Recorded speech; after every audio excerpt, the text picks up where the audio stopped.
Hello, beautiful souls. Welcome to Divine Empowerment. Awesome. All right, you guys, if you're new to the channel, make sure you subscribe and tap the bell. Awesome. Yes, so I did try to make this video live, but for whatever reason, it just would not work. So I will definitely make the video and then post it. But for Twin Flames, what to expect in this full moon? All right, you guys, this is the last full moon of our 10-year cycle from 2010 to 2019. And it's a big one, right? Lots of inspiration coming in at this time. However, remember the purpose of a full moon is to release what no longer serves us. So that's what we're going to be asking Spirit about today. Also, too, you guys, before I get into it, I do want to announce on December 25th, which is the last new moon. So definitely check out my previous new moon video. And then make sure you tune in for that day, because I will be doing past life regressions. And also, too, soul realignment. That is a big part of what I do. So in the chat, just make sure you put your first name, your full birth date, and the place of birth. All right. Awesome. Goodness gracious. Yeah, I just totally tried to make this live video and it just did not work. And also, before I get too far along, I'm like trying to remember all the things that I was trying to say earlier in my last video. All right, so you guys make sure you stick around to the end, because I do have a very magical, a very special story to share with you guys, and it's about gratitude. Awesome. All right, so let's see what to expect on this. Ooh, goodness gracious. So yes, as far as a full moon goes, it's definitely a stable energy.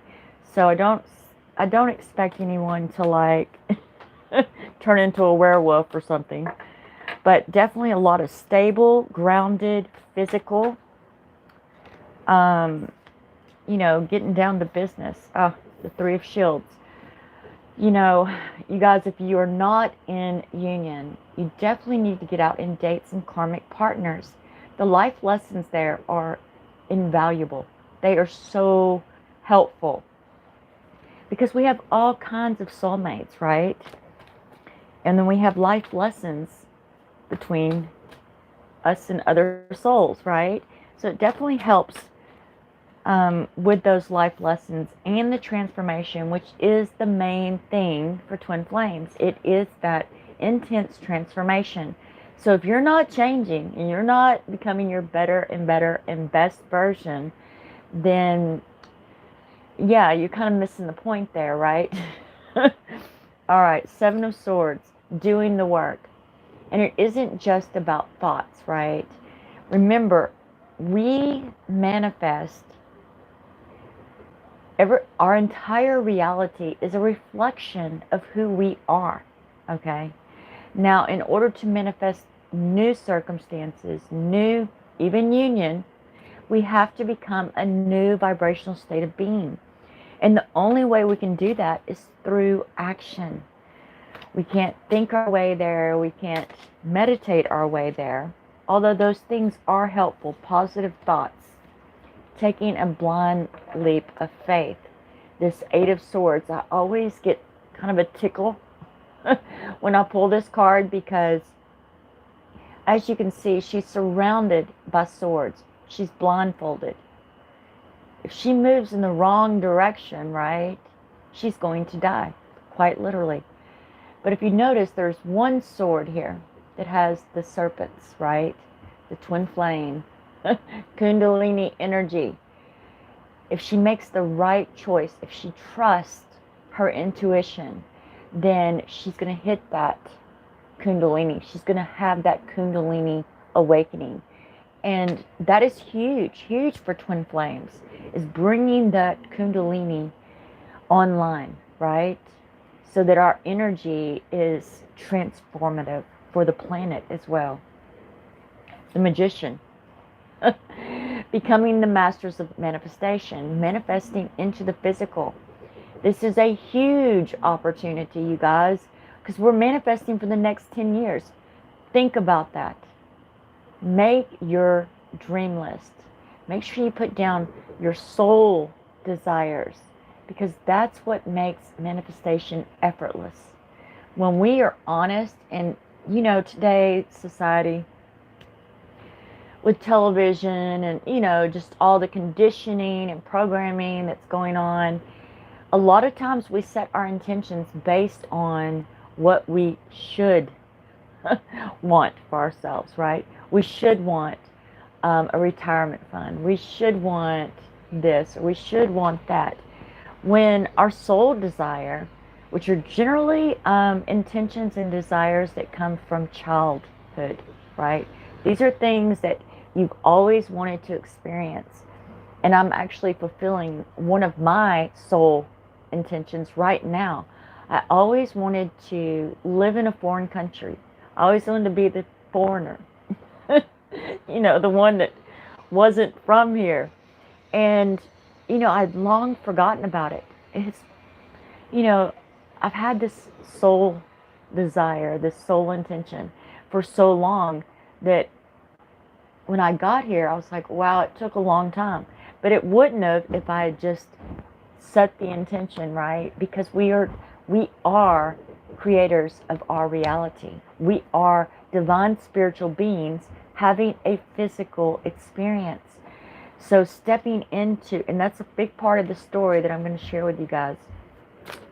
So manifesting into the physical.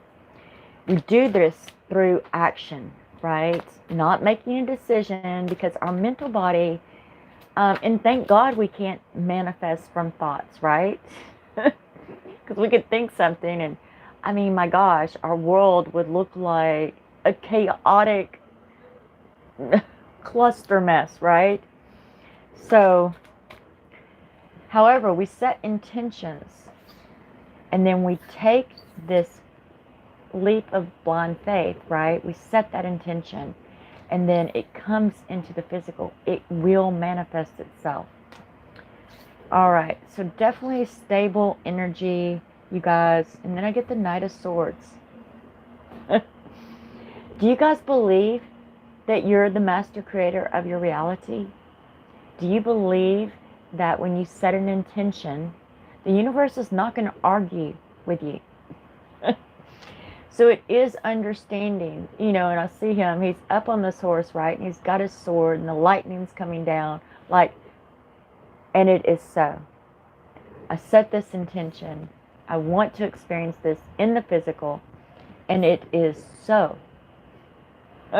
It is so. And then what happens is you should be inspired. Your intuition will come online.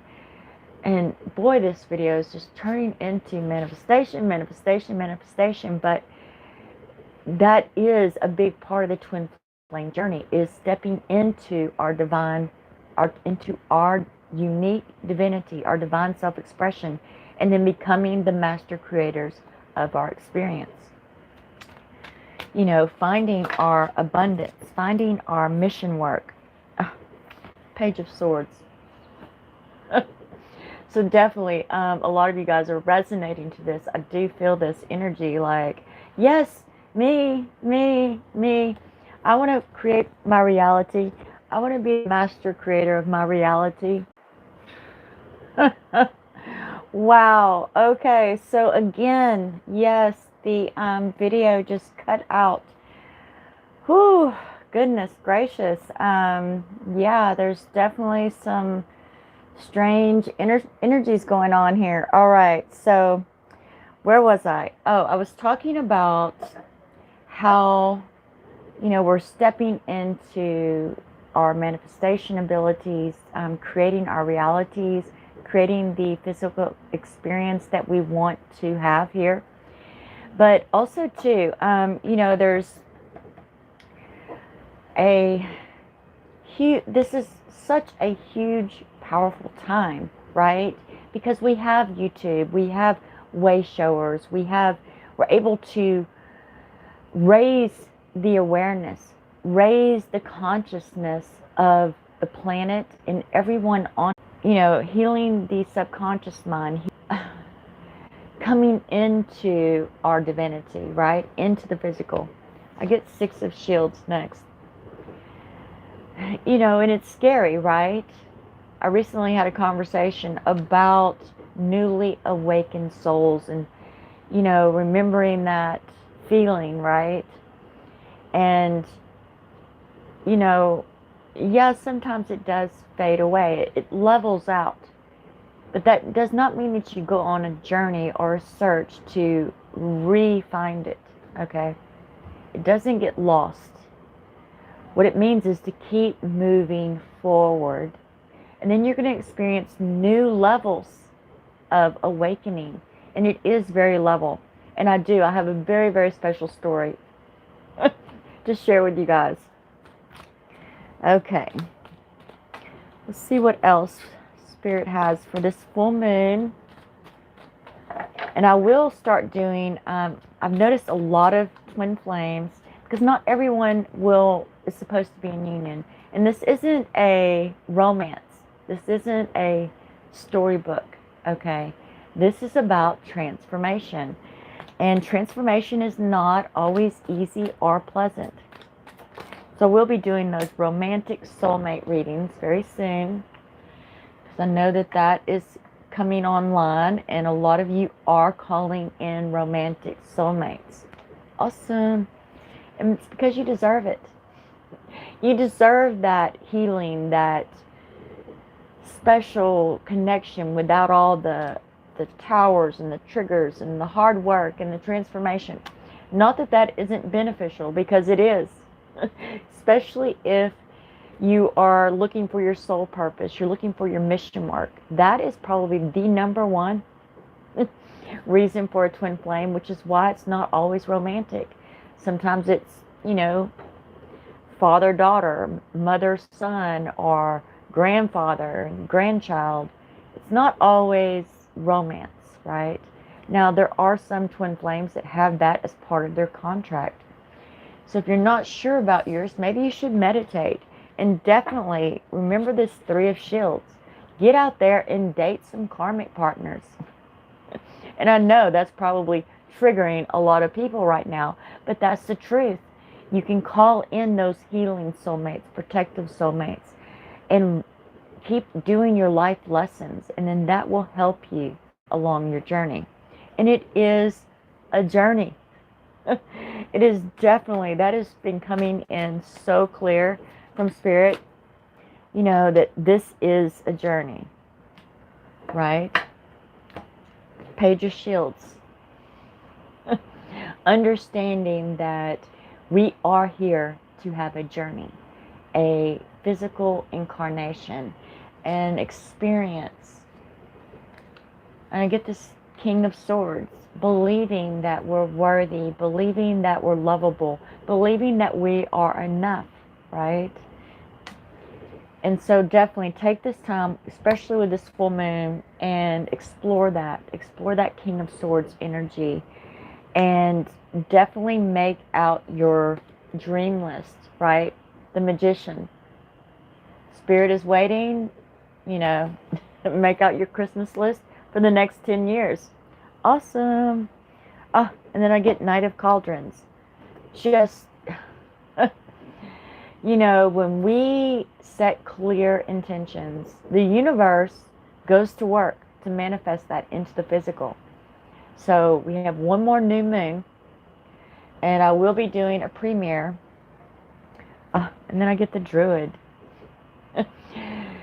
We've all been incarnated thousands, if not hundreds of thousands, if not millions of times. I mean, you would think at some point we would get it, right? And we are, which is so awesome. So super excited about that. We are finally getting it. We are finally getting it. Oh my goodness. And I have 2 rows of 7. Just pure transformation. So beautiful, beautiful reading, you guys. And 2, let's see here. Okay, so my story about gratitude. And we all know the power of gratitude, right? It can it can create miracles in our experience. Just expressing that gratitude, showing gratitude, having gratitude for all that we've created.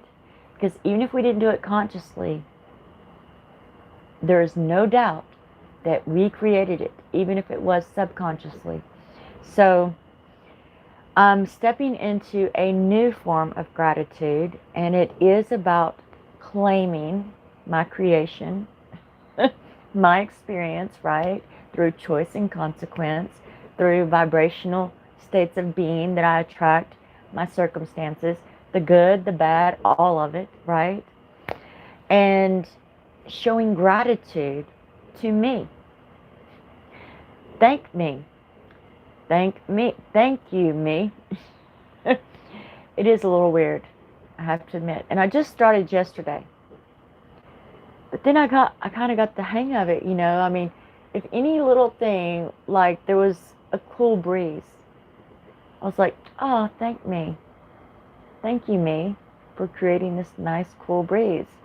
Anything that happened yesterday, I was thanking me. Well, then suddenly this huge, huge inspiration just starts coming in for YouTube content. And I'm just like making out my list, and it was just flowing onto the paper, and I'm so super excited. Which the live past life regressions is part of that inspiration that came through. And I was so excited. I was like, you know, there's a magical restaurant that I've been to here in La Paz, but I can't seem to remember exactly where it is.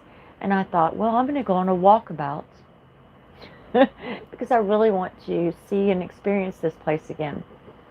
So I'm walking along, and I even messaged Frank and asked him, do you remember where this restaurant is? And he told me this one street, but I was like, no, it can't be down that street. So I'm scurrying about, doing my walkabout. Suddenly my phone rings.